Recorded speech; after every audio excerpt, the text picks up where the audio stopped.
5ই আগস্টেও প্রমাণিত। 5ই আগস্টে প্রমাণিত। তিনি যেভাবে পালালেন সেভাবে সেটাও সে পালায়নি। আপনাকে যদি ওই জায়গায় ফেলে দেওয়া হতো সঙ্গে সঙ্গে আপনার কিডনি নষ্ট হয়ে যেত, আপনি হেলিকপ্টার উঠতে পারতেন না, আপনাকে 10-12 দিন ধরে কোলে করে হেলিকপ্টার উঠানো হতো ওই জায়গাতে।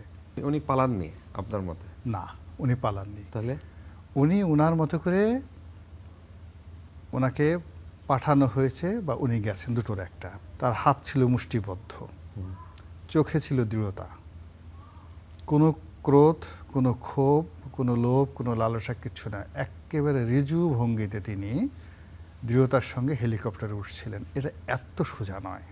হঠাৎ করে একটা 3D শেখ হাসিনার ছবি সামনে রাখবেন আর পিছনে মনে করবেন একটা বাঁশিতে ফু দিবেন আর বলবেন হারুন আসছে, ডিবি হারুন আসছে।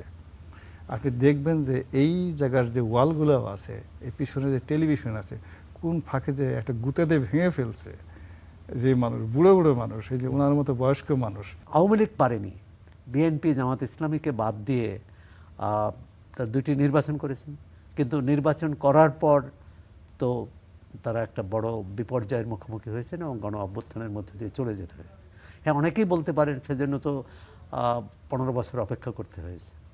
এখন নিশ্চয়ই আরও 15 বছর এখন যারা ক্ষমতায় আছেন তারা এভাবে দেশ চালাবেন এটি মনে করেন না। নেতা বদলায়, দল বদলায়, জন্ম নেয় নতুন দল, কিন্তু সাধারণ মানুষের ভাগ্য কি আসলে বদলায়?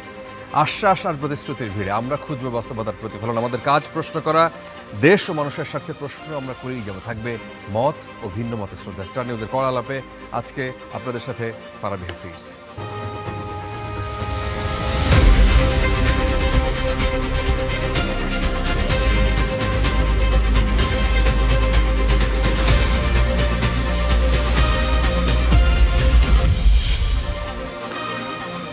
পরিচয় করে দিয়ে আমাদের সাথে আজকে সম্মানিত অতিথি হিসেবে যারা রয়েছেন, থাকবার কথা একজনের, এখনও তিনি পৌঁছাননি, গোলাম মাওলা রনি। তিনি রাজনৈতিক বিশ্লেষক এবং সাবেক সংসদ সদস্য, কিন্তু যিনি রয়েছেন তিনি হচ্ছেন সোহরাব হাসান, তিনি সম্পাদক চর্চা। আপনাকে দিয়েই শুরু করি। রনি ভাই কিছুক্ষণের মধ্যে আমাদের সাথে যুক্ত হবেন। সোহরাব হাসান, স্বরাষ্ট্রমন্ত্রী সালাউদ্দিন আহমেদ বলেছেন যে 2 দেশের মধ্যকার প্রত্যর্পণ চুক্তি অনুযায়ী ভারত সরকার শেখ হাসিনাকে বাংলাদেশে ফেরত পাঠাবে বলে সরকার এখনও আশা করছে। আমরা চাই তিনি বিচারের মুখোমুখি হন। ভারতের কয়েকটা পত্রপত্রিকায়ও এই বিষয়টা নিয়ে নিউজ হচ্ছে যে শেখ হাসিনা দেশে ফেরত এসে তিনি বিচারের মুখোমুখি হতে চান। এই বিষয়টা নিয়ে কত দূর জানা যাচ্ছে এবং এই বিষয়টা নিয়ে আপনি কি ভাবছেন? না, আমি ভাবছি না। ভাবার বিষয়টি তো হচ্ছে রাজনৈতিক পরিসরে আলোচনা, সমালোচনা, তর্ক বিতর্ক।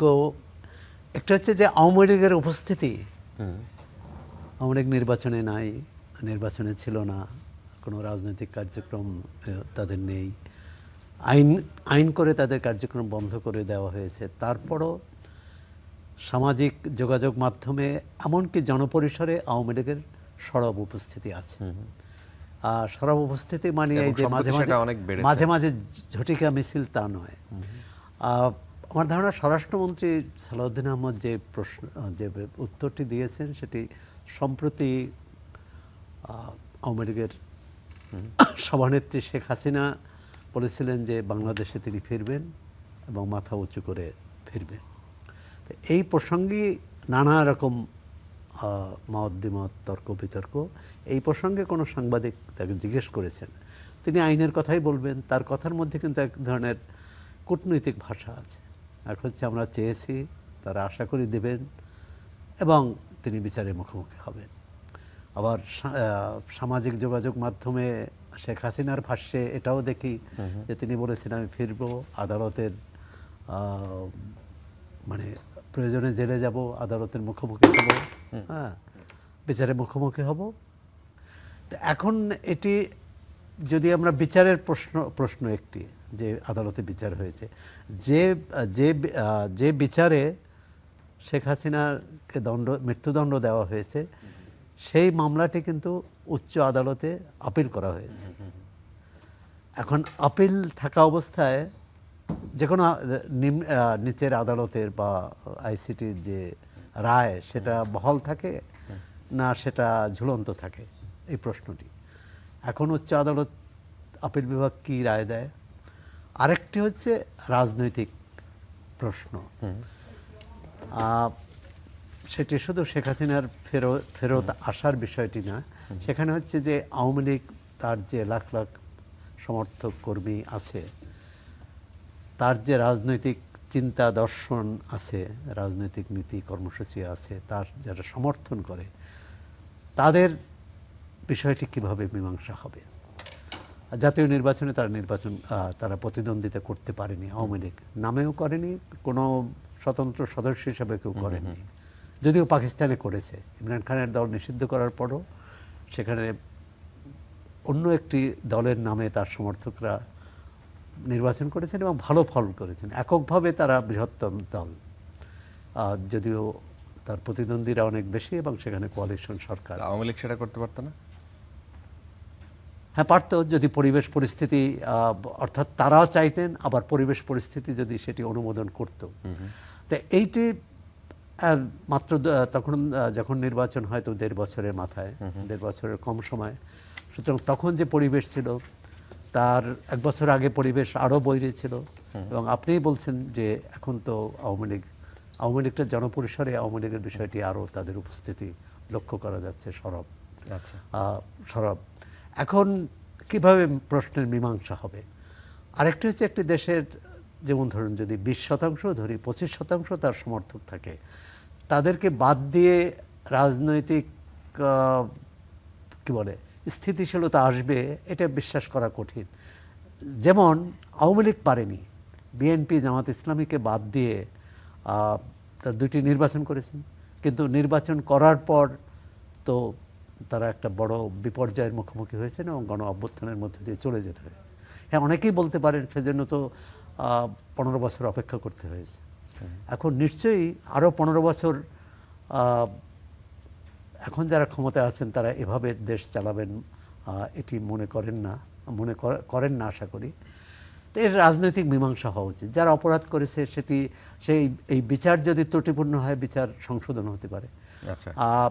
আওয়ামী লীগ সরকার যুদ্ধাপরাধীদের বিচারে যাদের মৃত্যুদণ্ড কার্যকর হয়েছে সেটা আলাদা, কিন্তু মৃত্যুদণ্ড হয়েছিল, কার্যকর হয়নি, আর সেই আসামি তো খালাস পেয়েছে এবং তিনি নির্বাচনও করেছেন। তো সেটা শেখ হাসিনার ক্ষেত্রেও হতে পারে, অনেকে মনে করেন। গোলাম মাওলা রানী, রাস্তা একটু জ্যাম ছিল মনে হয় না, আমাদের একটু দেরি হলো, কোনো অসুবিধা নেই, আপনাকে স্বাগত জানাচ্ছি। দেশে ফিরে বিচারের মুখোমুখি হতে চান শেখ হাসিনা।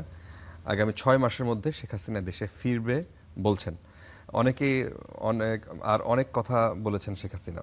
এখন শেখ হাসিনা এসব কথা কি টাকার অভাবে বিদেশে পালাতে না পেরে দেশে আটকা পড়া নেতাকর্মীদের চাঙ্গা রাখতে বলেছেন, নাকি সত্যি দেশে ফিরে বিচারের মুখোমুখি হতে চান তিনি? প্রথমত হলো যে শেখ হাসিনাকে আমরা রাজপথে চিনি, বিভিন্ন সময় তাকে দেখেছি, তিনি অত্যন্ত জেদি, ভীষণ রকম রাগী, জেদি। 2 নম্বর হলো খুবই প্রতিশোধ পরায়ণা। 3 নম্বর হলো যে সাহসী, এবং তার সাহস বিভিন্ন সময় এটা প্রমাণিত। আমি দক্ষিণাঞ্চলের মানুষ, 5ই আগস্টেও প্রমাণিত। 5ই আগস্টে প্রমাণিত। তিনি যেভাবে পালালেন সেটাও সে পালায়নি। আপনাকে যদি ওই জায়গায় ফেলে দেওয়া হতো, সঙ্গে সঙ্গে আপনার কিডনি নষ্ট হয়ে যেত, আপনি হেলিকপ্টার উঠতে পারতেন না, আপনাকে 10-12 জন ধরে কোলে করে হেলিকপ্টার উঠানো হতো ওই জায়গাতে। ওখানকার যে পরিস্থিতি, আপনি জীবনে ওরকম ভয়ের মধ্যে পড়েছেন কিনা জানি না, 10-12টা গোকরা সাপ যদি চারিদিকে থাকে, ওই গোকরা সাপ ফোঁসফাস করতেছে, তার মধ্যে আপনি একজন পুরুষ হিসেবে আপনার যে অবস্থাটা হতো তার চেয়ে 1000 গুণ ভয়ঙ্কর অবস্থা ছিল ওই সময় হেলিকপ্টারে ওঠা। আপনার কাছে খবর আছে? উনি পালাননি আপনার মতে? না, উনি পালাননি। তাহলে উনি ওনার মতো করে, ওনাকে পাঠানো হয়েছে বা উনি গেছেন, দুটোর একটা। মানে ফার্স্ট থিং হলো যে পালানো কি, হোয়াট ডাজ ইট মিন পালানো? পালানো মানে কেউ দেখেনি, অথবা কেউ দেখছে দৌড়ে দৌড়ে পালাই যাচ্ছে আর সে পেছনের দিকে তাকাচ্ছে না। বাট আমরা কি দেখেছি? আমরা দেখেছি যে লক্ষ লক্ষ কোটি কোটি মানুষ লাইভ দেখছে একটা হেলিকপ্টার, সামরিক হেলিকপ্টারে তিনি উঠছেন এবং তার আশেপাশে যারা লোকজন কেউ আবেগপ্রবণ হয়ে কান্নাকাটি করছেন, আর তিনি তাদেরকে সান্ত্বনা দিচ্ছেন, ডোন্ট ওয়ারি। তার হাত ছিল মুষ্টিবদ্ধ, চোখে ছিল দৃঢ়তা, কোনো ক্রোধ, কোনো ক্ষোভ, কোনো লোভ, কোনো লালসা কিচ্ছু না। একেবারে ঋজু ভঙ্গিতে তিনি দৃঢ়তার সঙ্গে হেলিকপ্টারে উঠছিলেন। এটা এত সোজা নয়। না, এটা কিভাবে দেখলেন আপনি? কোনো ক্রোধ নাই, হাত এরকম মুষ্টিবদ্ধ ছিল। তার ওই যে মানে যাকে বলা হয়, তিনি যে হেলিকপ্টার উঠেছেন, ওই দৃশ্যটা তো বারবার দেখানো হচ্ছে। ওটাকে আমি খুব স্লোলি দেখার চেষ্টা করেছি এবং আমি ফ্রিজ করে এবং জুম করে আমি মূলত একজন ক্রিমিনোলজির এক্সপার্ট বলা ঠিক হবে না, মানে ছাত্র। আমি অপরাধ বিজ্ঞানের একজন ছাত্র, যেহেতু আইনশাস্ত্র পড়েছি। তা আইনশাস্ত্রে প্রায় 40-45টা সাবজেক্ট আমাদেরকে পড়তে হয়েছে। আমি masters of law from Dhaka university. তো সেখানে ক্রিমিনোলজিটা আমি আসলে আমার যে যাকে বলা হয় ভালো লাগা থেকে পড়েছি। আচ্ছা, কিন্তু এই সংজ্ঞা কি আপনি পালানোর সংজ্ঞা বলছেন? এটা আসলে কি হলো তাহলে? সেখানে হাজার তখন আমরা দেখলাম যে মিডিয়াতে হাজার হাজার মানুষ ঢাকার দিকে ঢুকছে, গণভবনের দিকে যাচ্ছে। ইনি যেভাবেই হোক, ইন্টেলিজেন্সের মাধ্যমে হোক, যেভাবেই হোক, তাকে কেউ বুঝিয়েছেন যে আপনাকে এখন চলে যেতে হবে এবং আর কোনো উপায় নাই। ব্যাপারটা তো এরকম মনে হচ্ছে। হ্যাঁ, আপনি মনে করতে পারেন সেই রকম। আমাদের যুদ্ধের যে পলিসি, আপনি যদি সানঝুর বই পড়েন, মাস্টার সানঝু, কিংবা আপনি যদি শের শাহের ইতিহাস পড়েন, ইভেন আপনি যদি নেপোলিয়ন বোনাপার্টের ইতিহাস পড়েন, তাহলে আপনি দেখবেন যে কখনো কখনো পালানো বলেন, পশ্চাৎপসরণ বলেন, কৌশলে অবস্থান থেকে সরে যাওয়া বলেন, এটা যুদ্ধের একটা অন্যতম কৌশল। আপনি যদি পৃথিবীর সর্বকালের সেরা যে কয়জন জেনারেল আছে, তা চার্লস দ্য গল যখন জার্মান আর্মি পুরো ফ্রান্স দখল করে ফেলল এবং ফ্রেঞ্চ আর্মি আত্মসমর্পণ করলো এবং পুরো সেই মন্ত্রী পরিষদ তারা আনুগত্য প্রকাশ করার জন্য, জার্মানি সেই নরম্যান্ডির বিজয়ের পরে আনুগত্য প্রকাশ করার জন্য দলে দলে গেল। তখন তার কিছু অনুগত বাহিনী ছিল, যেটাকে বলা ওপেন ফ্রেঞ্চ আর্মি, যারা আর্মির অংশ না কিন্তু সাধারণ মানুষদেরকে নিয়ে একটা আর্মি গঠন করেছিলেন জার্মানদের সাথে যুদ্ধ করার জন্য জেনারেল চার্লস দ্য গল। তিনি সেখান থেকে পালিয়ে গেলেন। পালিয়ে কোথায় এলেন? ইংল্যান্ডে এলেন। আচ্ছা, ইংল্যান্ডে এসে সেই তার ওপেন ফ্রেঞ্চ আর্মিকে দিয়ে তিনি আবার যুদ্ধ করে সেই ফ্রান্সকে দখল করেছেন। তো কাজেই এই যে স্রোতের পক্ষে শুধু হাঁটা, বাতাস তোলা, কথা বলা, এটার জন্য খুব বেশি পাণ্ডিত্য দরকার হয় না। শেখ হাসিনা এখন ক্ষমতায় নেই, তারপর শেষে তিনি হেলিকপ্টারে করে চলে গেছেন। তো তাকে আমরা দুটো গালি দিয়ে দিলাম, তিনি পালিয়ে গেছেন, মহিলা ইত্যাদি ইত্যাদি ইত্যাদি ইত্যাদি ইত্যাদি। এটা তেলাপোকাও পারে, কিন্তু তিনি যে আবার ফিরে আসতে পারেন, ফিরে আসার শক্তি আছে, সামর্থ্য আছে, দেয়ার ইজ এ পসিবিলিটিস। তিনি যদি এই বিষয়টাকে যদি আমরা মূল্যায়ন করে নিজেদেরকে প্রস্তুত রাখতে পারি, তিনি যদি নাও আসেন তবু আমাদের ক্ষয়ক্ষতি কম হবে। আর যদি তিনি আসেন তবু আমাদের যে আত্মরক্ষার যে অবস্থা, সেটা ভালো হবে তুলনামূলকভাবে। বোঝার চেষ্টা করুন, এখন যারা আছেন ক্ষমতাতে, তারা সবাই শেখ হাসিনার জমানার 17 বছরের নির্যাতন, নিষ্পেষণে ভীত সন্ত্রস্ত। এখন যত বীর দেখেন, তারা সবাই এখনো ভীত। এখন ভীত মানে কি? আপনি যদি এখন শেখ হাসিনার একটা ছবি তাদের সামনে এনে, পিছনে একটা মানে একজন লোক হঠাৎ দাঁড়িয়ে আছে, আপনার এখানে টক শোতে আছে, হঠাৎ করে একটা 3D শেখ হাসিনার ছবি সামনে রাখবেন, আর পিছনে মনে করবেন একটা বাঁশিতে ফু দিবেন আর বলবেন হারুন আসছে, ডিবি হারুন আসছে। আপনি দেখবেন যে এই জায়গার যে ওয়ালগুলো আছে, এই পিছনে যে টেলিভিশন আছে, কোন ফাঁকে যে একটা গুঁতে দিয়ে ভেঙে ফেলছে যে মানুষ, বুড়ো বুড়ো মানুষ, এই যে ওনার মতো বয়স্ক মানুষ, হঠাৎ করে দেখবেন তার শরীরে ভাস্কো দা গামার মতো শক্তি চলে আসছে, বা বিশ্ববিজয় গামার মতো শক্তি চলে আসছে। চেয়ার থেকে একটা লাফ দিয়ে সে এমন জোরে কাণ্ডজ্ঞান হয়ে টেলিভিশনের স্ক্রিন ভেঙে ফেলবে। এই হলো অবস্থা। মূল ব্যাপারটা হলো কি জানেন? তো আপনি এটা বিশ্বাস করেন যে শেখ হাসিনা এবং তার যে সেট ছিলেন, আপনি যে ডিবি হারুনের কথা বললেন, আইজিপি ছিলেন একজন, বেনজির সাহেব ছিলেন, মানে ওই যে সেট, তার যারা সৈন্য সামন্ত কিংবা তাদেরকে এখন লোকজন ভয় পায়। সো তারা ওইভাবে করেই আবার আসবেন। না না, তারা আসবেন কিনা আই ডোন্ট নো, বিকজ এখানে দুটো বিষয় আছে। একটা হলো শেখ হাসিনা এবং তার পলিটিক্যাল উইংস, সেটা আসার সম্ভাবনা যদি আসার যতটা সম্ভাবনা, সেই তুলনায় তার যে রাষ্ট্রীয় বাহিনীর যে শক্তি, সেটা তো একটা বিশেষ প্রসিডিওর মাধ্যমে তারা এসেও কিছু করতে পারবে না। কিন্তু তার যে বাহিনী, ধরেন তার যে সকল গুন্ডা ছিল, পান্ডা ছিল, তার যে সকল ছাত্রলীগের ক্যাডার ছিল, তার যে সকল পলিটিক্যাল লিডার ছিল, তার যে সকল আন্ডারওয়ার্ল্ডের ডন ছিল, তার যে সমস্ত বিজনেস টাইকুন ছিল যারা টাকা জোগাতো, তারা তো বেঁচে আছে এবং বেটার দেন বিফোর। তারা এখন বাংলাদেশের মাসি বাদ দিয়ে কেউ সুইজারল্যান্ডে আছে, কেউ জার্মানিতে আছে, কেউ এসে আছে। তারা বাংলাদেশ থেকে যে টাকাগুলো নিয়েছে, এইগুলিকে বাংলা টাকাতে এখন অবমূল্যায়ন হয়েছে। এই টাকা তারা ট্রান্সফার করে এই টাকাকে তারা ডলার বানিয়েছে, ফলে ডলারের মূল্য তো বেড়ে গেছে। ফলে যারা টাকা চুরি করে বাংলাদেশ থেকে গিয়েছে, আপনি যদি বলেন চুরি করে পাচার করে যেভাবে করেন না কেন, তাদের সম্পদ স্ফীত হয়েছে, কমেনি। আর আমরা বাংলাদেশে যেটা আছি, যাদের 100 টাকা ছিল 2 বছর আগে, সেটা এখন কমে সরকারি হিসেবে 50 টাকা হয়ে গেছে। তো যার জন্য একটা শক্তি, ধরেন আপনি আগ্নেয়গিরির লাভা ভূপৃষ্ঠে টকবক টকবক করে ফুটছে, আপনি চাপা দিয়ে রেখেছেন। ইট ডাজ নট মিন যে এই ভিসুভিয়াসের যে লাভা, এটি আর বের হবে না। আচ্ছা আচ্ছা, সোহরাব হাসান, আমাদের আলোচনার টপিক ছিল অন্যরকম, যেহেতু আপনি এই বিষয়টা তুললেন, আপনি কি এই বিষয়ে বলবেন যে শেখ হাসিনা 5ই আগস্ট পালিয়ে যাননি, এটা যুদ্ধের একটা কৌশল হিসাবে তিনি জাস্ট একটু না না না, এটা আমি কিন্তু একেবারে ওইভাবে বলিনি। আমি বলি যে একেবারে উনি পালাই গেছেন এভাবে 100% এভাবে বলা, ইট ইজ ভেরি আনফেয়ার। এটা ফেয়ার হলো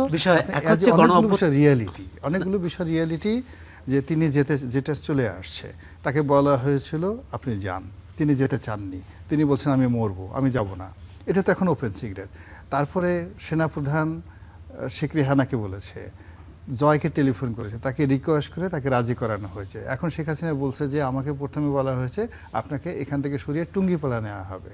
এখন সেই টুঙ্গিপাড়া না নিয়ে এরপরে তারাকে হেলিকপ্টারে করে সামরিক বাহিনীর একটা নির্দিষ্ট জায়গায় নেওয়া হয়েছে, এরপরে সামরিক প্লেনে করে ভারতের অন্য একটা জায়গায় নেওয়া হয়েছে।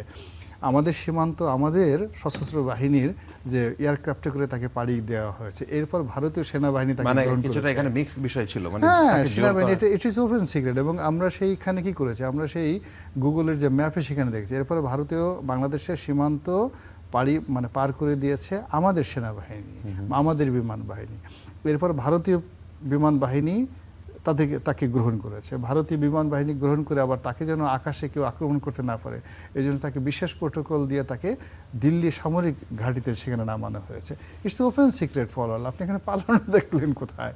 পালানো মঞ্চে পালিয়েছে কে? পালিয়েছে বিচারপতি মানিক, মানে যারা সীমান্ত দিয়ে যারা পালিয়েছে বিচারপতি মালিক।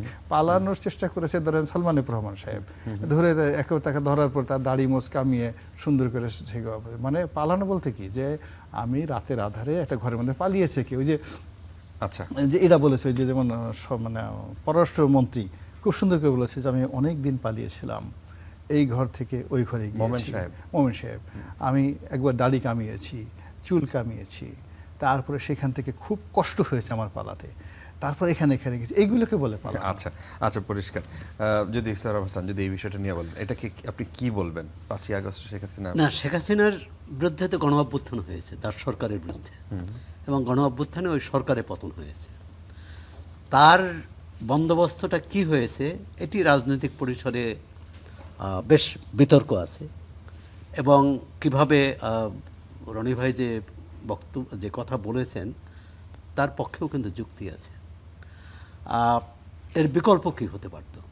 তার পক্ষে যুক্তি বলতে যে সেটি না, এই যুক্তির পক্ষে, আচ্ছা, এক হচ্ছে যে রাজনৈতিক পরিসরে এখন যে কথাটি বেশ জোরে সোরে আলোচনা হচ্ছে, সেটি হচ্ছে যে এই গণ অভ্যুত্থান তো সাধারণ মানুষ নেমে গেছে, এবং তার সেটি প্রতিরোধ করার ক্ষমতা তখনকার যারা ক্ষমতায় ছিলেন না, সরকারের ছিল না।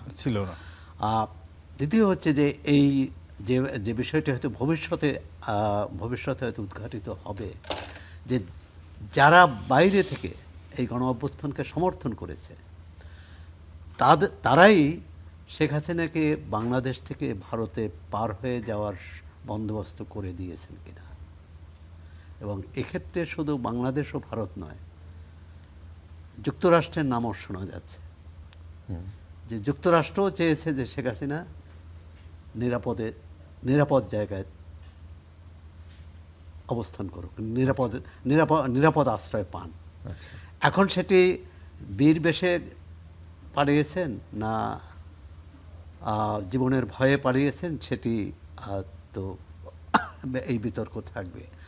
বিষয় হচ্ছে এখানে রাজনৈতিক মীমাংসা বা শেখ হাসিনার যে ফিরে আসার কথা বলছেন, এটি কিন্তু সাবেক উপদেষ্টা মাহফুজ আলম তার যে বক্তব্য, সেটা কিন্তু আমাদের চিন্তিত করে, আমাদের ভাবায়।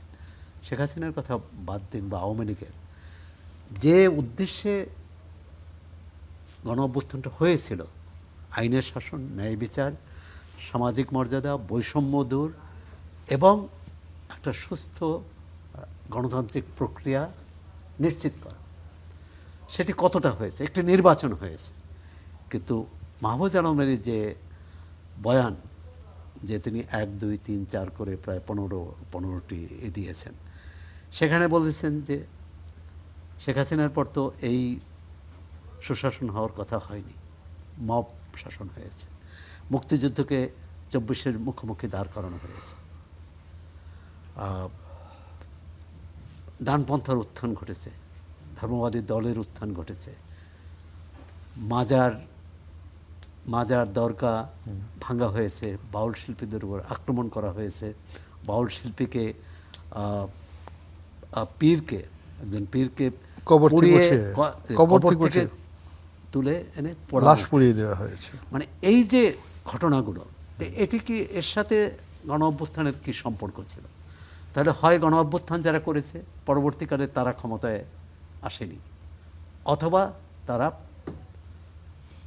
ওয়াদার বরখলাপ করেছে। আমাদের প্রতিটি, শুধু এবারেই নয়, 90-এর গণ অভ্যুত্থানের পরেও, এমনকি মুক্তিযুদ্ধের পরেও, মুক্তিযুদ্ধের যে আকাঙ্ক্ষা ছিল, মুক্তিযুদ্ধের পর, স্বাধীনতার পর আমরা কি সেই আকাঙ্ক্ষা পূরণে ক্ষমতাসীনরা যথাযথ ভূমিকা নিয়েছেন, পদক্ষেপ নিয়েছেন, দৃঢ় পদক্ষেপ নিয়েছেন, বা মানুষের মুক্তিযুদ্ধ ছিল মুক্তি ঘটেছে। এবং 24শে জুলাই অভ্যুত্থানকারীরা বলেছেন, সবাই বলেছে যে এটা তারা বলেছেন এটা দ্বিতীয় স্বাধীনতা, অর্থাৎ মুক্তিযুদ্ধের অসমাপ্ত কাজটি 24শে হয়েছে।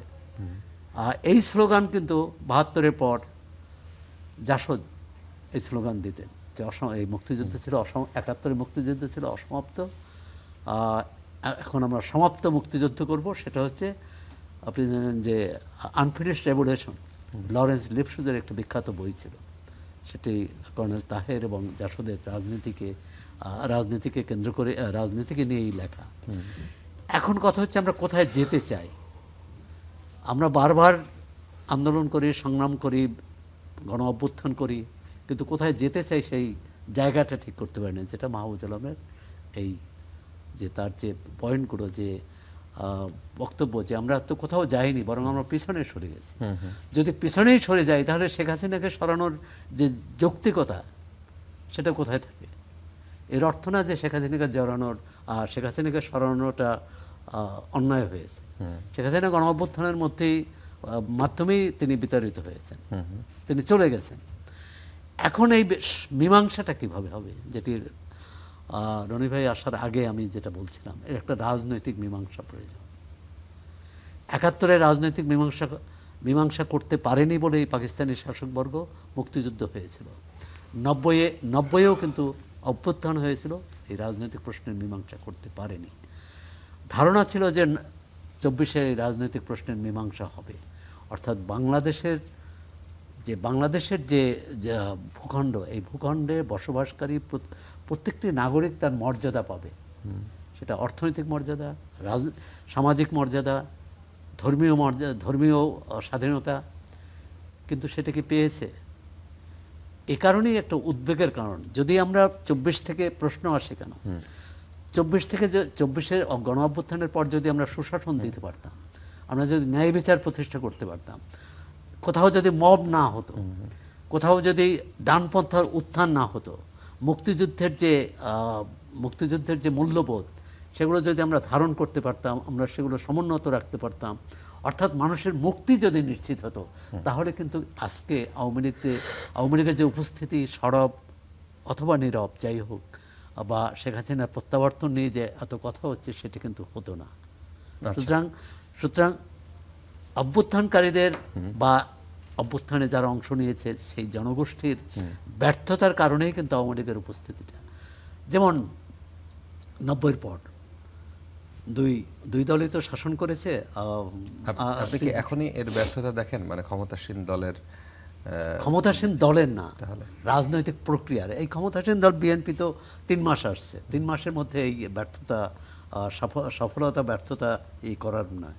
কিন্তু যে সরকারটি অঙ্গীকার করেছিল যে আমরা জুলাই অভ্যুত্থানের যে লক্ষ্য, উদ্দেশ্য, আদর্শ এটা বাস্তবায়ন করব, সেই সরকারটি পারেনি। এবং এখন তো দেখা যাচ্ছে তারা যে রুটিন কাজ, যে কোনো সরকারের তত্ত্বাবধায়ক হোক, অন্তরীণ হোক বা অনির্বাচিত হোক, সামরিক হোক, তার একটা রুটিন কাজ থাকে দেশ পরিচালনার। মানুষের নাগরিকদের ন্যূনতম যে চাহিদা, অধিকার, সেটাও পারেনি। হামের টিকার সংকটটা হচ্ছে তার অন্যতম। সেটা অন্তর্বর্তী সরকারের কথা বলছেন যে তারা অন্তর্বর্তী সরকারের। নতুন সরকার এখনো আমি স্পষ্ট না নতুন সরকার কি রাজনৈতিক বন্দোবস্ত নিয়ে এগোবে।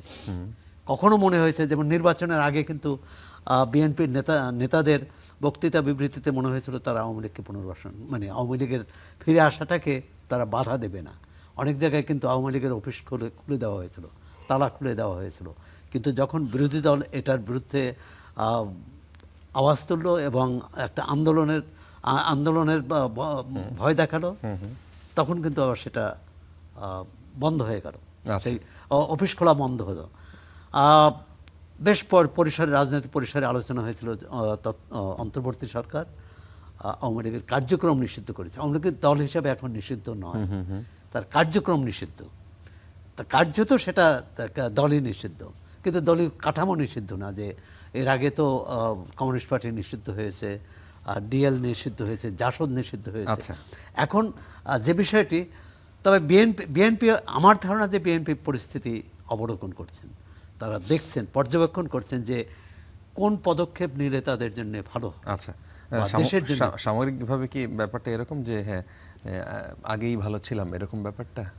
না, আগেই ভালো ছিলাম তো কেউ বলবে পাকিস্তান আমলেই ভালো ছিলাম, তা এর অর্থ যে পাকিস্তান আমলে ফিরে যাবে সেটা। আওয়ামী লীগের আমলের কথা বলছি আমি, বলছি যে কোনো আমলে কখন বলে হতাশা থেকে, ক্ষোভ থেকে। এখন আজকে চালের দাম যদি 150 টাকা হয়, মানুষ তো বলবে যে এই সরকার মানে গণবিরোধী অবস্থান, মানে এই সরকার দেশ চালাতে পারছে না। এখন কথা হচ্ছে এটা হলো তুলনাটা হয় কখন? তুলনাটা হয় যখন আমরা খারাপ করি বা সরকার খারাপ করে। ভালো হলে কিন্তু সেটা কখনোই বলবে না। আচ্ছা, পরিষ্কার। আওয়ামী লীগ চলে যাওয়ার পর খুব কম ক্ষেত্রেই দেখাতে পেরেছে এই যারা অন্তর্বর্তী সরকারে ছিল যে তারা সাফল্য দেখাচ্ছে অর্থনৈতিক ক্ষেত্রে, রাজনৈতিক ক্ষেত্রে। হ্যাঁ, রাজনৈতিক ক্ষেত্রে একটা সাফল্য আছে, মোটামুটি একটা নির্বাচন হয়েছে, গ্রহণযোগ্য নির্বাচন। আচ্ছা, যেটি 3টি নির্বাচনে মানুষ ভোট দিতে পারে না, এই নির্বাচনে ভোট দিতে পেরেছে যারা ভোট দিতে গিয়েছে। আচ্ছা, গোলাম মোল্লা রনি, এই বিষয়টা নিয়ে বলবেন যে অন্তর্বর্তী সরকার ব্যর্থ, এই সরকারের প্রায় 100 দিন হতে চলল, এই সরকারকে কি বলবেন? এই সরকার তো অনেক সুন্দর সুন্দর কাজ করছে। প্রধানমন্ত্রী তারেক রহমান সাহেব ইভি, মানে ওই ট্রাক, যেটা ইলেকট্রিক ট্রাক বাংলাদেশে উদ্ভাবিত হয়েছে, সেটা সে নিজে চালালো। তারপর শেষে সে শিশুদের কার্ড চালালো। এরপর একজন বিশেষ অটিস্টিক ম্যান, সে একটা গাড়ি বানালো, সেটাও সে চালালো। তো চালানোর পরে এই যে এখন এত একটা সহজ সরল স্বাভাবিক সুন্দর সাবলীল একজন প্রধানমন্ত্রী আমরা পেয়েছি, এটা বাংলাদেশে এটা অতিপূর্বে কখনো হয়নি। আমাদের দেশে তো একজন চেয়ারম্যান হলেই তার মাথার উপর ছাতি ধরার জন্য একটা লোক লাগে, জুতো টানার জন্য একটা লোক লাগে, সে আরও অনেক কিছু করে। আচ্ছা, তো সেই তুলনায় একজন প্রধানমন্ত্রী, এই বাংলাদেশে একজন প্রধানমন্ত্রী এলো গত 100 দিনে, মূলত আমাদেরকে ডিস্টার্ব করার মতো কোনো কাজ এখন পর্যন্ত সে করেনি। সে বরং যেটা করেছে যে আমাদের যাতে ডিস্টার্ব কম হয়, যেমন সে তার গাড়ির বহর ছোট করেছে, তারপর সে রাস্তাঘাটে চলাফেরা করতে গিয়ে আমাদের পথ বন্ধ করেনি, মানে যেগুলিকে বলে সোশ্যাল নুইসেন্স, এই জিনিসগুলো তিনি করেননি। তো অ্যাজ এ ম্যান হিসেবে এই জিনিসগুলো মানে বিয়ন্ড আওয়ার এক্সপেকটেশন। আচ্ছা, মানে এটা প্রশংসা আমি করলাম না, প্রশংসা না করে বললাম যে এরকম একটা প্রধানমন্ত্রী এরকম যদি করতো আমরা হয়তো মাঝে মধ্যে স্বপ্ন দেখতাম, বাট সেই কাজগুলো তিনি করছেন। আর তার মন্ত্রিসভা? আর না, তার মন্ত্রিসভা না, তাকে নিয়েই বলি, তার মন্ত্রিসভা বলে লাভ নাই, বিকজ এই মন্ত্রীদেরকে তো আসলে সেই সিলেক্ট করেছে। কাজে এই মন্ত্রীদের যত কাজকর্মের জন্য প্রধানমন্ত্রীকেই দায় নিতে হবে। 2 নম্বর হলো প্রধানমন্ত্রীর যে অফুরন্ত ক্ষমতা, তার যদি কোনো মন্ত্রীকে অপছন্দ হয়, ভালো না লাগে, সে আজকে বলে দিতে পারে যে you are no more from tomorrow, or leave it not for even for after 1 hour, just get out বলে দিতে পারে। যখন সে মন্ত্রীকে সেই কাজ করছে না, তারপরে মন্ত্রীকে তিনি রেখে দিয়েছেন, মন্ত্রীকে তিনি নিয়োগ দিয়েছেন, ইট মিনস এই মন্ত্রী পরিষদের সমস্ত দায় দায়িত্ব প্রধানমন্ত্রীর। আমাদের দেশের মানুষের যে স্বাভাবিক একটা চরিত্র হলো, আমরা খুব ভয় পাই, আজরাইলকে ভয় পাই। এই জন্য হয় কি, দেখবেন যে আমাদের বাংলাদেশে সবাই সবারে গালাগালি করে, আজরাইলকে কেউ গালাগালি করে না। এবং ছেলে মেয়ের নাম মানুষের অনেক কিছু রাখে, পচা রাখে, গদা রাখে, ঝিনুক রাখে, ঝিনুই রাখে, কিন্তু আজরাইল নামে মানে জিব্রাইলও রাখে কারো নাম, কিন্তু আজরাইল কারো নাম রাখছে আমি এখন পর্যন্ত শুনিনি। তো এখন মূল ব্যাপারে এই জন্য হয় কি, যে প্রধানমন্ত্রীর হাতে যেহেতু সকল ক্ষমতা, স্বরাষ্ট্রমন্ত্রীর হাতে সকল ক্ষমতা, এই জন্য তাদেরকে খুব কৌশলে সব দোষ আইজির, আবার যারা আইজিকে ভয় পায় সব দোষ এসপির, যারা এসপিকে ভয় পায় সব দোষ ওসির। এখন প্রধানমন্ত্রীকে আসলে সবাই একটা রিলিফ দিতে চাচ্ছে। যাবে না তো? হ্যাঁ হ্যাঁ, মানে প্রধানমন্ত্রীকে বলে যে উনি এক নিরপরাধ লোক, এক ভালো মানুষ, খুবই ভালো মানুষ, উনি কি করবে, উনি একা নিজে মানে এই কাজ কি করবে, ওনার মন্ত্রীরা তো ওনার সাথে পেরে উঠছে না। এগুলো হলো ফ্ল্যাটারিং, দালালি করার একটা নিউ ডাইমেনশন, হ্যাঁ, তাবেদারি করার একটা নিউ ডাইমেনশন। কথাটা হবে এইরকম, জাস্ট এইরকম। কীরকম? জাস্ট একটা কাহিনী বলি। খলিফা আবুল মনসুর আল মনসুর হারুন আর রশিদের দাদা খলিফা আল মনসুর, বিখ্যাত খলিফা, আব্বাসীয় খলিফা। তো তিনি তার রাজত্ব মতো আপনি বুঝেন যে আজকের খলিফাদের আব্বাসীয় খিলাফত মানে প্রায় 60 লক্ষ বর্গ কিলোমিটার এলাকা তার শাসন, ভারতের আজকের আধুনিক ভারতের দ্বিগুণ। তো তিনি মাঝে মধ্যে এই লোক আনতেন, ডেকে নিয়ে হতো যে একটা পাগল নিয়ে আসো, একটা সাধারণ লোক নিয়ে আসো, বা এমন লোক নিয়ে এসো যে আমাকে সত্য কথা বলে। এর কারণ হলো রাজদরবারে প্রতিটি মুহূর্তে তাকে মিথ্যা কথা বলা হতো, এবং তার কাছে যারা আসতো নিজেরা সাধু, অন্যরা খারাপ। তো ওইরকম একদিন সে খুব ক্লান্ত হয়ে গেল, বলে যে আজকে আমি সারাদিন এত মিথ্যা কথা শুনছি আর এত কিছু হচ্ছে, আমি আর নিজেকে ঠিক রাখতে পারছি না, ফলে তুমি এমন একজন লোক নিয়ে আসো যে কিনা রাজার সামনে মিথ্যা কথা বলে না, সত্য কথা বলে সব কিছু। তো লোকজন বলো যে একজন উপযুক্ত লোক আছে, ওয়াসিল ইবনে আতা। এই যে আমি কাহিনীটা বলছি, এটা হলো ইহইয়া উলুমউদ্দিন ইমাম গাজ্জালির রহমতুল্লাহ আলাইহির বইতে লেখা এই কাহিনী। তো বলছে মদিনার সবচেয়ে মশহুর অলি আল্লাহ ওয়াসিল ইবনে আতা, তিনি এখন এই বাগদাদে আছেন, আপনি যদি চান তাকে নিয়ে আসি। তো যাও নিয়ে আসো। তো এই ওয়াসিল ইবনে আতাকে নিয়ে আসা হলো। তো উনি যখন ওয়াসিল ইবনে আতা রাজদরবারে ঢুকলেন, তখন একটা বিচার চলতেছিল। বিচারটা হলো মদিনাতে খলিফা মনসুরের যিনি গভর্নর, সেই গভর্নরের ওখানে উপস্থিত, আর গভর্নরের বিরুদ্ধে অভিযোগ করার জন্য মদিনার 3টি সম্প্রদায়, গোত্র তারা আসছে। এই 2 গ্রুপ, মানে গভর্নরের গ্রুপ আর ওই গ্রুপ ঝগড়া করছে। তো ওই গ্রুপ তারা বলতেছে যে এই গভর্নর খুব খারাপ, আর গভর্নর বলতেছে এরা খুব খারাপ। কিন্তু খলিফা বুঝতে পারছেন উভয় পক্ষ এমন সুন্দর করে দাবি দেওয়া করছে, এমন সময় ওয়াসিল ইবনে আতা সেখানে উপস্থিত। তো এই উভয় পক্ষই বলে এই যে একজন সৎ লোক আসছে, হুজুর আলাম্পনা, আপনি এর কাছে জিজ্ঞাসা করেন আপনার এই গভর্নর কেমন। মদিনার অধিবাসীরা বলতেছে। তো গভর্নর বলছে হ্যাঁ জিজ্ঞাসা করেন। তো গভর্নর বলতেছে প্রথম যে ওই অধিবাসীদের এদের কথা জিজ্ঞাসা করেন, এরা যে কত খারাপ উনি বলুক। তো খলিফা বললেন যে আচ্ছা বলো তো, এই যে সমস্ত লোক আমার গভর্নরের বিরুদ্ধে অভিযোগ করছে, এদের ব্যাপারে আপনার বক্তব্য কী? বলছে এরা খুব বজ্জাত, ভীষণ রকম বজ্জাত, এরা চুরি চামারি রাহাজানি এমন কোনো মন্দ কাজ নয় যে না করে। আর এদের যখন কোনো কাজ না থাকে এরা তখন ফোন দিয়ে ফিকির করে কি করে শয়তানি করা যায়, এবং এরা যেখানে থাকে সেখানে শয়তানের দরকার হয় না। তখন গভর্নর বলতেছে যে দেখছেন আমি এতক্ষণ যাবত যে বলছিলাম এখন এই অস্বীকার করুক, তো ওই লোকগুলো মাথা নোয়ায় রাখছে যেহেতু সত্য কথা। এখন সেই লোকগুলো বলছে যে উনি যা বলছেন সত্য বলছেন, এবার ওনার কাছে আপনার এই গভর্নরের কথা জিজ্ঞাসা করেন সে কেমন। তো খলিফা জিজ্ঞেস করলেন যে আচ্ছা, আমার এই গভর্নর কেমন। বলছে আপনার গভর্নরের মতো তো খারাপ লোক নাই, এ যেখানে যায় সেখানে মানুষের আর জাহান্নামের দরকার হয় না। এ নিজে মন্দ আর সারাক্ষণ মন্দ লোক নিয়ে চলে, এবং তার যে রাজদরবার সেই রাজদরবারে রীতিমতো একটা পৈশাসিক কাণ্ডকারণ ঘটে। যত তার রাজ্যের মদিনার খারাপ লোক সব সে নিয়ে বসে থাকে, এবং ওখানের পরিবেশ দেখে ওর মধ্যে যে কোনো ভালো লোকও কি দেবে এই অবস্থা সে রাখে না। মানে খলিফা শুনে তো তিলে বেগুনে রেগে গেল, এরকম একটা খারাপ লোক মানে আমি নিয়োগ দিছি, তুমি তো এতক্ষণ খুব বাহাদুরি দেখাচ্ছ, এখন বলো বলো বলো কি বলো।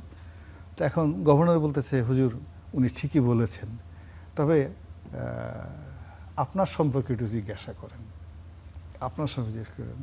তো খলিফা মনসুর বলতেছেন যে আচ্ছা বলেন, আপনি বলেন আমার সম্পর্কে আপনার ধারণা কি। তো বলে যে এই যে লোকগুলো যার শয়তানি করে আর এই আপনার গভর্নর যে শয়তানি করে, এগুলো সব একত্র করলে যা হয় আপনি তার চেয়েও খারাপ। এর কারণ হলো আপনি এই গভর্নরকে নিয়োগ দিয়েছেন।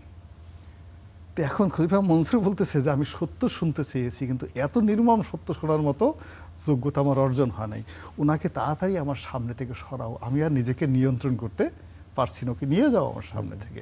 ঠিক সেম ঘটনা ফেরাউনের জমানাতে ঘটেছে। তো এইটা কিন্তু এখনো চলছে, দেখেন এই কাহিনী কিন্তু কত আগে, কিন্তু এখনো চলছে। এখন আমার ঘটলো এই খলিফাকে আর এখন এই মন্ত্রিসভার গভর্নর কারা? না না, এখন তো সবাই এখানে, যদি খলিফা ধরেন, শেখ হাসিনা যদি খলিফা ধরেন, গভর্নর যদি ধরেন, তার মন্ত্রী পরিষদ ধরেন, আবার এখন যদি আপনি ধরেন, আপনাকে যদি এখন যদি বলেন যে তারেক রহমান ওই খলিফার মতো মানে কোনো দোষই করে নাই, কোনো কিছু করে নাই, সব দোষ স্বরাষ্ট্রমন্ত্রীর, আবার যদি স্বরাষ্ট্রমন্ত্রী কিছুই করে না সব দোষ হলো কক্সবাজারের ইয়াবা বদির, এগুলো হবে না। আমাদের ঈমান হবে সেই পর্যায়ের যখন আমরা বলতে পারবো সত্যি কথা, যিনি লিডার তাকে দায় দায়িত্ব নিতে হবে। এখন যদি মন্ত্রী তার মন্ত্রণালয় চালাতে না পারেন, হি শুড রিজাইন। প্রধানমন্ত্রী যদি তার মন্ত্রী পরিষদ নিয়ন্ত্রণ করতে না পারেন, হি শুড রিজাইন। কে তাকে বলেছে এখানে থাকার জন্য? কিন্তু আমরা যারা বড় বড় বুদ্ধিজীবী, এমন বুদ্ধিজীবী, আমাদের যে বুদ্ধি আছে তা প্রমাণ করার জন্য আমরা চুলে মানে মানে আলাদা লাগাই, জেল লাগাই, চুল খাড়া খাড়া করে রাখি। অনেকে আবার করি মোস্ট ঠোস কামাই হিটলারের মতো আবার মানে বড় করে রাখে, বা যেখান দিয়ে করে রাখে। আমাদের যে বুদ্ধি আছে লোকজন বুঝতে হবে। এই বুদ্ধি নিয়ে আমরা সারাদিন চিন্তা করি ক্ষমতা কার আছে, এই ক্ষমতার ধর লোকের সমালোচনা করা যাবে না, আর ক্ষমতা যাদের নাই তাকে আচ্ছা মতো গুতাতে হবে। এই হলো অবস্থা, এতে করে রাষ্ট্রের উন্নয়ন হবে না। আচ্ছা, পরিষ্কার। সোহরাব হাসান, এই বিষয়টা নিয়ে বলেন যে কালকে প্রধানমন্ত্রী ময়মনসিংহে একটা প্রোগ্রামে উনি বলেছেন যে নানা ইস্যুতে আন্দোলনকারীরা পতিত সরকারের সাথে যোগাযোগ রাখছে। আন্দোলন তো করছে বিরোধী দল, এখন আপনার কি মনে হয় জামাত এনসিপির সাথে আওয়ামী লীগের কোনো যোগসাযোগ হওয়া কি সম্ভব? আসলে আমাদের নেতারা, মন্ত্রীরা, এমনকি প্রধানমন্ত্রীও রাজনৈতিক পরিসরে বা সভা সমাবেশে ময়দানে যে বক্তৃতা দেন সেটা তারা কতটা বিশ্বাস করেন বা কতটা মন থেকে বলেন বা কতটা রাজনৈতিক তার নেতাকর্মীদের আশ্বস্ত করার জন্য বলেন, এই প্রশ্নটা কিন্তু আছেই। এটি আমি মনে করি যে বিরোধী দল যে বিএনপির বিরুদ্ধে নিরন্তর অভিযোগ করে আসছে সেটার একটা জবাব দেওয়ার চেষ্টা। বিরোধী দল থেকে কিন্তু বলা হয়, এনসিপি বা জামাত ইসলামী থেকে, যে বিএনপির সঙ্গে আওয়ামী লীগের একটা আঁতাত হয়েছে, একটা সুসম্পর্ক করার চেষ্টা হয়েছে, নানা রকম তৎপরতা। এটি একটার তাদের অভিযোগ যে ভারতের সাথে এই সরকারের সম্পর্ক, যে ভারতকে আস্থায় নিয়ে এই সরকার ক্ষমতায় এসেছে, এটি তারা প্রকাশ্যেই বলেন। আর দ্বিতীয়ত হচ্ছে যে তাহলে ভারতকে আস্থায় নিলে তাহলে শেখ হাসিনার বিষয়ে ভারতের একটা অবস্থান নিশ্চয়ই আছে। সেখানকার সব রাজনৈতিক দল ঐকমত্য হয়ে তাকে আশ্রয় দিয়েছে, এবং এক ধরনের মানে সংবাদ মাধ্যমে যেটা আসে, এমনকি শেখ হাসিনা যেটি হিন্দুস্তান টাইমস না না, হিন্দুস্তান টাইম- হ্যাঁ, হিন্দুস্তান টাইমস, রাইট। হিন্দুস্তান টাইমসে যে লিখিত সাক্ষাৎকার দিয়েছেন, সেখানে যেমন ফিরে আসার কথা বলছেন। এখন ফিরে আসার মানে আমাদের রাজনৈতিকভাবে দেখতে হবে যে এই বক্তব্যকে বিরোধী দল মনে করে যে বিএনপির সাথে তাহলে কোনো রকম ধরম মরম হয়েছে, এটারই জবাব দিয়েছেন। আর যেহেতু যে সরকারটি মাত্র 3 মাস, সেই সরকারের বিরুদ্ধে আন্দোলনের আওয়াজ, আর আওয়ামী লীগকে সরাতে 16 বছর লেগেছে, এই সরকারকে 6 মাসও লাগবে না, এই ধরনের বক্তব্য তো বিরোধী দল থেকে আসছে, এটারই জবাব দিয়েছে। এখন ষড়যন্ত্র করছে কি না, আওয়ামী লীগের সাথে কার তলে তলে সম্পর্ক আছে, যদি সরকার জানে, নিশ্চয়ই তার গোয়েন্দা বাহিনী আছে, বিভিন্ন রাষ্ট্রীয় সংস্থা আছে, যদি জানে তাহলে প্রকাশ করে দেওয়া উচিত যে তারা প্রকাশ্যে এক কথা বলে, প্রকাশ্যে আওয়ামী লীগ কোনোভাবেই যাতে জায়গা না পায়, আর সেই দাবি জানাচ্ছে, আর অপ্রকাশ্যে বা গোপনে আওয়ামী লীগের সাথে আঘাত করছে বা কোনো রকম সম্পর্ক প্রতিষ্ঠার চেষ্টা করছে। তো সরকারেরই দায়িত্ব এটা। আর বিরোধী দল যদি বলে, বিরোধী দলের হাতে কি প্রমাণ আছে, সরকার বিরোধী দলের কাছে প্রমাণ চাইতে পারে। তাই আমি মনে করি যে এটি মানে তারা রাজনৈতিক একটা গুরুত্বের সঙ্গে বলছে কথাটি, না প্রতিপক্ষকে এক ধরনের কথার জবাব দিল, একটা কি বলে পাল্টাপাল্টি আর কি। মানে এখানে এটা খুব গুরুত্ব বা তারা সিরিয়াসলি কেউ নিয়েছে বলে মনে হয় না। আপনার কাছে মনে হয় এটা কেউ মনে হয় না, কারণ যদি সেটা নিত, আওয়ামী লীগের সাথে যদি তলে তলে জামাত বা এনসিপির সম্পর্ক থাকতো, তাহলে তো তারা এই যে অধ্যাদেশ হলো আওয়ামী লীগ কার্যক্রম নিষিদ্ধ করা, তাহলে তো তারা তার বিরোধিতা করতো, আচ্ছা যে এটা আইনে পরিণত না হোক। আচ্ছা বরং লোকে মানে সাধারণ ধারণা যে বিএনপি এবং এনসিপি এবং জামাত ইসলামের দাবির মুখী বা তাদের চাওয়া বাস্তবায়ন করতে যেই বিএনপি আচ্ছা এই আওয়ামী লীগের কার্যক্রম নিষিদ্ধটাকে অধ্যাদেশকে আইনে পরিণত করেছে, অর্থাৎ তাকে খুশি, তাদের সন্তুষ্ট করার জন্য, যাতে জুলাই সনদ, গণভোট, সংবিধান সংস্কার পরিষদ এসব নিয়ে তারা জোরালো আওয়াজ না তোলে। আচ্ছা, পরিষ্কার। গোলাম মাওলা রনি, আপনি একটা জায়গায় বলেছেন, আপনার একটা ভিডিও দেখলাম, সেখানে বলেছেন চাঁদাবাজি বন্ধে বিএনপি অপারেশন ক্লিন হার্টের মতো অভিযান যদি চালায় বিপদে পড়তে পারে।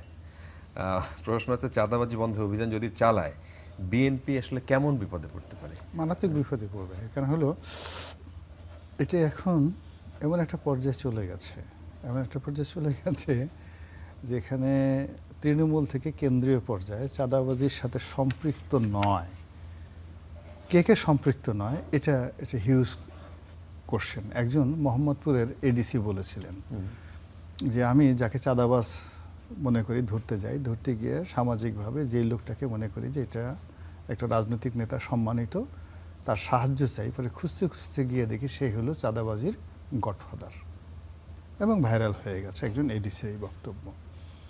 এখন যেটাকে বলা হয় পলিটিক্যাল ইকোনমি, সেই পলিটিক্যাল ইকোনমিতে চাঁদার যে ভাগাভাগিটা, এই ভাগাভাগিটা এমন জায়গাগুলোতে পৌঁছে যাচ্ছে, এটা হাম যেভাবে মনে করেন যে অলমোস্ট 98% হলো হামের বিস্তার, যেখানে 70% হলো করোনার বিস্তার, মানে আপনার রোগ জীবাণু ছড়ানোর যে বিস্তার, হাম আরও বেশি। তো আমার কাছে মনে হচ্ছে চাঁদাবাজির যে বিস্তারটা, এটা এখন হামের চাইতেও বেশি হয়ে গেছে। ধরেন একজন বড় নেতা, সে এইমাত্র মসজিদ থেকে আসছে, এখন আপনি একজন চাঁদাবাজ, এখন আপনি যে চাঁদাবাজ নেতা সাহেব জানেন না, লিডার আমার এই ভাই সেই ইটালিতে থাকে, সেই আপনার জন্য 2টো ক্যানারির স্যুট পাঠিয়ে দিয়েছে, 2টো স্যুটের দাম অ্যাটলিস্ট ধরেন 10 লাখ টাকা। নেতা মনে করলো এত সুন্দর একটা জিনিস, আচ্ছা ঠিক আছে রেখে দিই। এরপর ও বাড়ি গিয়ে বললো যে নেতা যে দেখো স্যুট, ওটা আমি কিনে দিচ্ছি বলে আবার ছবি নিয়ে বিভিন্ন জায়গায় ফেসবুকে দিয়েছে, সে চাঁদা আগে যা বাড়াইতো তার পরিমাণ আরও দ্বিগুণ বাড়িয়ে দিয়েছে। এইভাবে গত 2 বছর ধরে বিএনপির যত লোকজন আছে, এদের সংখ্যা এত বেশি, এবং এই লিস্ট, চাঁদাবাজদের লিস্ট মিলিটারির হাতে আছে, পুলিশের হাতে আছে, জনগণের হাতে আছে। যখন এই অ্যাকশনগুলো শুরু হবে তখন একসাথে গণপিটুনি চলবে, মানে একসাথে পুলিশ যাদেরকে ধরবে তাদেরকে পাবলিকও মারবে, মিলিটারি যাদেরকে ধরবে তাদেরকে পুলিশও মারবে। তো বিএনপির সমস্যা কি? বিএনপির সমস্যা হলো মাঠ খালি হয়ে যাবে, তখন জামাতাই সেখানে জায়গাটা দখল করে ফেলবে, মাঠে কোনো লোক থাকবে না। মানে বিএনপি সবাই চাঁদাবাজি করে, বিরাট একটা অংশ চাঁদাবাজি করে এবং যারা মানে বিএনপি বলতে কি ধরেন কর্মী সমর্থক বলতে একটা রাজনৈতিক দল আওয়ামী লীগ বা বিএনপি, বাংলাদেশে 6 কোটি লোক বিএনপি করে, 6 কোটি লোক আওয়ামী লীগ করে। এখন 6 কোটির মধ্যে ধরেন 60 লাখ লোক নেতাকর্মী আছে, যারা এই চেয়ারম্যান মেম্বার এলাকার যাকে হচ্ছে 60 লাখ লোক, 10% লোক ধরেন আপনি নেতাকর্মী আছে। এখন এই 10%-এর মধ্যে যদি 50 লাখ লোক যারা এই চাঁদাবাজির সাথে জড়িত হয়, যারা মিছিল করে, মিটিং করে, প্রধানমন্ত্রী যখন কোনো অনুষ্ঠান করতে যায়, মন্ত্রী এমপি সাহেব অনুষ্ঠান করতে যায়, সব কিছু আয়োজন করে তারা। এরপরে প্রতিপক্ষের সাথে মারামারি, কাটাকাটি, তাদেরকে এলাকা থেকে তাড়ানো, এই পুরো কাজগুলো কিন্তু এই নেতাকর্মীরা করে। এখন যদি আপনি এদের একটা বিরাট অংশকে ধরে নিয়ে আসেন, বাকি অংশ এলাকা ছাড়া হয়, কিছু অংশ গণপিটুনি খায়, তাহলে ওই ভ্যাকুয়াম জায়গাটা কারা দখল করবে? আওয়ামী লীগের লোক দখল করবে, সেই জায়গাটা জামাতের লোক দখল করবে এবং তারা তখন সাথে সাথে মানে পাইকারি হারে বিরাট মিলাদ মাহফিল দিয়ে দেবে আজহারিকে নিয়ে, যে এইরকম সুযোগ আর পাই নাই। তখন এই মুহূর্তে যে অপারেশন ক্লিন হার্ট যদি এভাবে করতে যায়, পুরো মাঠ ফাঁকা হয়ে যাবে। আপনি এর আগে দেখেন ওইবার যখন করিয়েছিল, ওই সময়টাতে নারায়ণগঞ্জে ধরেন ডেভিডকে মেরে ফেলা হলো। তো ডেভিডকে মেরে ফেলার পরে নারায়ণগঞ্জ শহরে তাদের যে পাওয়ারটা ছিল, মাসেল পাওয়ারটা ছিল, সেই মাসেল পাওয়ারটা জিরো হয়ে যায়। তখন এটা দেখতে ভালো, সব কিছু ভালো, কিন্তু পরবর্তীতে বার কিন্তু ক্ষমতা আসতে পারেনি। ঢাকাতে পিচ্চি হান্নান, মুরগি মিলন, টোকাই সাগর, এই সবগুলোই কিন্তু মানে তাদের একটা পাওয়ার হোল্ড করতো। এখন যারা ধরেন ময়লার ব্যবসা করছে, মুরগির বাজারের চাঁদাবাজি করছে, গুলিস্তানের চাঁদাবাজি করছে, সিটি কর্পোরেশনের চাঁদাবাজি করছে, তারা শুধু চাঁদাবাজি করছে না, তারা একই সাথে নেতাদের সংসার চালাচ্ছে, তারা একই সঙ্গে সেই ওখানকার আইন শৃঙ্খলা রক্ষা করছে, প্রতিপক্ষকে ঠ্যাঙাচ্ছে। সব মিলিয়ে এটার যে একটা পলিটিক্যাল ইকোনমি, সেই ইকোনমির মধ্যে একটা ব্যালেন্স তৈরি করে রেখেছে। এটা নিউক্লিয়াস, যেভাবে ধরেন আকাশে সৌরজগতের গ্রহ উপগ্রহগুলো চলতে থাকে একটা মাধ্যাকর্ষণ শক্তিতে, ওই চাঁদার যে মাধ্যাকর্ষণ শক্তিতে এইভাবে পুরো শাসন ব্যবস্থা চলতেছে। যেখানে চাঁদা আছে, যেখানে টাকা আছে, ওখানে পুলিশ আছে, ওখানে আনসার আছে, ওখানে ভিডিপি আছে, ওখানে এমনকি আরও অনেকেই আছে। এই জিনিসটা কি আওয়ামী লীগের সময় থেকে এস্টাবলিশড নাকি তার আওয়ামী লীগের সময়টা হলো কি, আওয়ামী লীগের সময়টাতে সহ্য হয়ে গেছিল, আর এটাই সিস্টেম, এই চাঁদাবাজি করেই আর না ওইটা শুরু গেছিলাম, ওটা একটা চেইন অফ কমান্ডের মধ্যে ছিল, ধরেন আপনি এখন একটা ছোট উদাহরণ আপনাকে দেই, যেটা মির্জা আব্বাস নিজে পাবলিকলি বলেছেন। তা ঢাকার শহরে তো বিএনপির মধ্যে মির্জা আব্বাসের চেয়ে আর পাওয়ারফুল নেতা নেই এখন। আগে এক সময় একদিকে ছিল মির্জা আব্বাস সাহেব, আর অন্যদিকে ছিলেন সাদেক হোসেন খোকা, এরপর মির্জা আব্বাসই আসলে ডন। তো মির্জা আব্বাস সেই যে শেখ হাসিনার পতনের পর একটা অফিসে অনেক গ্রুপ মানে গিয়া, সেই তাও আবার কি নয়াপল্টনের সিটি হার্ট অফিসে গিয়ে চাঁদাবাজি করতেছে বিএনপির লোক, আমি এটা আমাকে দিতে হবে টাকা ইত্যাদি ইত্যাদি। তো মালিক সে বলতেছে যে আমার সাথে তো মির্জা আব্বাসের ভালো সম্পর্ক, তো বলছে রাখ তো মির্জা আব্বাস, কোন মির্জা আব্বাস, লাগা তো মির্জা আব্বাসকে। তো সেই লোক তো ভীষণ এখন অপমানিত, তো সেই লোক টেলিফোন করে মির্জা আব্বাসকে ঠিকই ফোন করেছে, আব্বাস সাহেব ওই পাবে টেলিফোন ধরেছেন, ধরে এখন উনি যতই বলতেছেন যে আমি মির্জা আব্বাস বলতেছি ইত্যাদি, কিন্তু যারা চাঁদাবাজি করতে আসছে বিএনপির, তারা সেই মির্জা আব্বাসকেও গালাগালি করতেছে ওখানে, আরে রাখ তো মির্জা আব্বাস, ওই সমস্ত কত চিনি ইত্যাদি ইত্যাদি ইত্যাদি বলে। যে কথা শোনার পরে আমার এমন হয়ে গেছে, পরে আমি আমার বাসা থেকে এই 50-60টা পোলাপান তাড়াতাড়ি ওদেরকে হুন্ডা নিয়ে পাঠাচ্ছি যে দেখতো কারা। এরপরে যখন ওরা বুঝছে আসল জায়গায় আসলে ঠিকই হয়েছে, তখন ওরা সেখান থেকে পালিয়ে গেছে। এটা তো মির্জা আব্বাসের নিজের মুখের কথা টু দ্য মিডিয়া, তো আপনি বুঝেন ব্যাপারটা কোন পর্যায়ে চলে গেছে। আমার নিজের এলাকাতে এরকম, আমার এলাকাতে এটা হতে পারে না। আমি তো তখন আমি ইলেকশন করবো না, অনেক আগেই বলছি যে ইলেকশন করবো না, তারপরে লোকজন বিভিন্ন ইটি করে। তো ওখানে বিএনপির এক সভাপতি সে এরকম চাঁদাবাজি করে, তো আমি তাকে টেলিফোন করে বললাম যে কী ব্যাপারে আপনি কাজ করছেন কেন। তো আগে যেহেতু আমি আওয়ামী লীগ করছি, বিএনপি, সে বললো সে একটু পাত্তা দিতে চায় নাই। তা আমি বললাম যে দেখো বয়স্ক মানুষ, তুমি করে বললাম, দেখো আমি যদি আসি একেবারে ধরে তোমাকে আশ্রাবো ধরে, এবং 1 ঘন্টা সময় দিলাম, তুমি যদি চাঁদাবাজি আবার করতে চাও, তোমার কোন কোন বাবা আছে তাদেরকে ডাকো, যেরকম এমপি সাহেব বলছে আসবে, এসে তোমাকে আশ্রাবে, পিটাবে ওখানে। তারপর তুমি যদি কিছু করতে না পারো, আর তোমাকে যদি আমি ওখান থেকে ধরে নিয়ে আসতে না পারি 1 ঘন্টার মধ্যে, তাহলে আমি আর এলাকায় কোনোদিন যাব না, চাঁদাবাজি বন্ধ। আচ্ছা ভালো, এই খবর ছড়াই পড়লো যে না, এরকম পাওয়ারফুল লোক দরকার। এখন আমাদের পার্শ্ববর্তী এলাকা সেটা হলো এই যে এখন যে মোশাররফ সাহেব হয়েছে, সংসদ সদস্য হয়েছে, সেই এলাকার। তো সেখানে এরকম রাঙ্গাবালিতে বিরাট চাঁদাবাজি হচ্ছে। তা আমি ফোন করলাম, লোক আসছে, ভাই আপনি রক্ষা করেন। আমি বললাম এটা তো আমার এলাকা না। কই ভাই আপনি ছাড়া পারবে না। তা আমি চাঁদাবাজদের ফোন করলাম। তো সামনে বলে ভয় পেলো যে ভাই এখানে তো ভাগ দিতে হয়, চাঁদার ভাগ দিতে হয়, সভাপতির সাথে কথা বলেন। বললাম সভাপতি বলে যে ভাই আপনি তো বলছেন সবই ঠিক আছে, আপনি একটু চেয়ারম্যান সাহেবের সাথে কথা বলেন। চেয়ারম্যান সাহেবের সাথে কথা বললাম, চেয়ারম্যান সাহেব বলে সবই ঠিক আছে, আর একজনের সাথে কথা বলেন। তো আপনি বুঝেন ব্যাপারটা। আচ্ছা আমি আর এরপরে আর আগাইলাম না, আর একজনের সাথে কথা বললেন। পরে আমি সেই আর একজনের টেলিফোন করলাম। ফোন করার পর আমার ভাই ইজ্জত তো নষ্ট করবেন, সব কিছু করবেন, তাড়াতাড়ি বন্ধ করেন সেই জিনিসগুলো। তো আপনি চিন্তা করেন, আই এম টকিং অ্যাবাউট, এটা হলো 2024 সালের কথা বলছেন। আরে 2024 সনের আগস্ট মাসের কথা বলতেছি আমি। আচ্ছা, তা সেই সময় তো আওয়ামী লীগের সেটআপ নাই, তখন কারা সেটআপ খুলে বসছে? যারা সেটা বলছে বিএনপি লোকজন সেটআপ করে বলছে। আমি তো এতক্ষণ বিএনপি লোকের কথা বললাম, আওয়ামী লীগের লোকের কথা বলি নাই। আপনি কোথায় আছেন? আপনি তো এখনো এআই জগতে আছেন, আর্টিফিশিয়াল ইন্টেলিজেন্স। আমি 2024 সনের আগস্ট মাসের 14-15 তারিখের ঘটনা বলছি, আমার গলাচিপার কথা এবং আমার 10 মিনার কথা, এবং আমি আমার পার্শ্ববর্তী রাঙ্গাবালি, যে দ্বিতীয় ঘটনা, রাঙ্গাবালি উপজেলার কথা বললাম।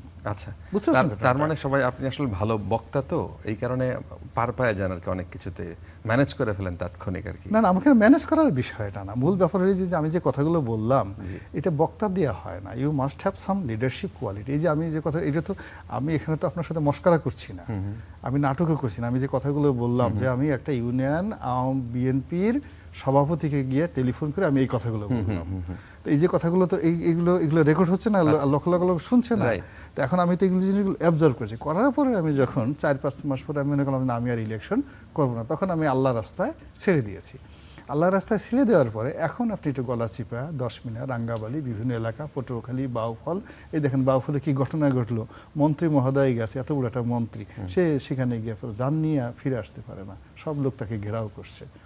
এইরকম একটা অবস্থা তৈরি হয়ে গেছে, যার জন্য এখানে মূল ব্যাপার হলো কি জানেন, আপনি তো এই অবস্থায় কোনোদিন পড়েন নাই নাকি? আল্লাহর মেহেরবানিতে আমি তো কখনোই আমি যতদিন ক্ষমতায় ছিলাম বা এখনো যতটুকু আছি, ওই অবস্থায় আমাকে কখনো পড়তে হয়নি, আশা করি কখনো পড়তে হবে না। অনেকে জিজ্ঞেস করে আসলে এখন আপনি কোন দলে? না আমি কোনো দলে না। তাহলে আমি কাকে সমর্থন করেন? আমি কাউকে সমর্থন করি। আওয়ামী লীগ আসলে কি জয়েন করবেন? আপনারা কেন নিজের চিন্তা চেতনাটাকে মানে রাজনীতি, what do you mean by the politics, আমি সিরিয়াসলি বলছি। আমি ধরুন এই যে আপনাদের সাথে টক শোতে আসি, বহু মানুষকে আমার এই কথার দ্বারা উদ্বুদ্ধ করি। তো মাসে যদি আমি 60টা টক শো করি, অন্তত পক্ষে আমার এই টক শোগুলো 20 কোটি বার দেখা হয় মেন লাইনে, মানে শুধুমাত্র টেলিভিশনগুলোতে 20 কোটি বার দেখা হয়। আমার একটা ইউটিউব চ্যানেল আছে যেটা 1 কোটি বার দেখা হয় আমার চ্যানেলে, 1 crore 10 million।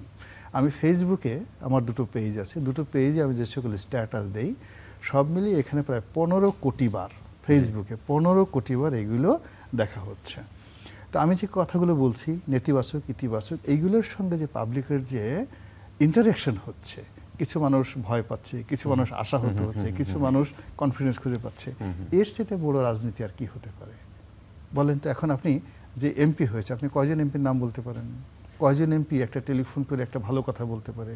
কয়জন এমপি গিয়ে এই ঢাকা শহরে এই গরুর হাটের মধ্যে দিয়ে রাত 11টার সময় আসতে পারে? এই জন্যই তো আপনার কথা জিজ্ঞেস করে মানুষ, এই কৌতূহল নিয়ে। এই যে কৌতূহল জিজ্ঞেস করে, তাদের চিন্তা চেতনা হলো ওই অল্প একটু জায়গার মধ্যে, এই জায়গার মধ্যে। আমি যেটা মনে করি যে একটা এমপি হওয়া, আমি তো এমপি হয়েছি। জি আচ্ছা, 2টো রাজনৈতিক দল, বিএনপি এবং আওয়ামী লীগ, 2টো রাজনৈতিক দলের ক্ষমতার যে পাওয়ার হাউস, ধরেন তারেক রহমান সাহেব বা শেখ হাসিনা, এদের সঙ্গে তো ঘনিষ্ঠভাবে মিশেছি।